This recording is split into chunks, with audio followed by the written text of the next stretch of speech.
పైసల మంత్రి అరుణ్ జైట్లీ సార్ పొద్దుగాల పార్లమెంట్ల బడ్జెట్ పద్దులు చదివిండు. 21,47,000 కోట్ల లెక్కలు చెప్పిండు. రైలు మల్ల లెక్కలు కూడా ఇళ్ళకే కలిపేసిండు. సపరేట్ గా రైల్వే బడ్జెట్ అనేది ఉండదుగా.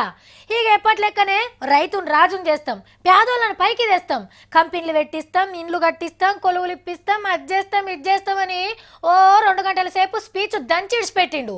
సార్ మాటలకు పువ్వు గుర్తోలు ఫుల్ ఖుషి అవుతా అంటే చేయి గుర్తోలేమో ఇవేం లెక్కలు అని శంగ ఎగిరిండ్రు. మొదలు గీ ముచ్చట మంచిగినాలే. 3 లక్షలకు మించి నోట్లు వాడితే కుదరదిగా. ఏది కొన్నా అమ్మినా 3 లక్షలు దాటితే చెక్కులో ఆన్లైన్లో పంపుడో చెయ్యాలి. నోట్ల వాడకం తక్కువ చేసేందుకు సెంట్రల్ సర్కార్ గీ షరతు పెట్టింది. ఏడాదికి 3 లక్షల ఆమ్దానికి లోపటుంటే ట్యాక్సులు బాక్స్లే ఉండయి. ఇక బడ్జెట్ అనగానే మనోళ్లకు ముందుగా యాదికొచ్చేది సిగరెట్లే. ఎప్పట్లెక్కనే మల్లోపారి రేట్లు పిరం చేసిండ్రు. బీడీలు పాన్ పరాకులు కూడా పిరమైతున్నాయి. ఎల్తురు మంచికి కొట్టే ఎల్ఈడి బుగ్గల ధరలు ఉబ్బినాయి. సెల్ ఫోన్ల రేట్లు కూడా పెరగొచ్చు. ఎండి బిల్లల ధరలు బరువైతాయి. ఇక రాతెండి గిన్నెలకు కాసులు కొంచెం ఎక్కువ పెట్టాలి. జీడిపప్పు తెరువు పోకపోతేనే మంచిది.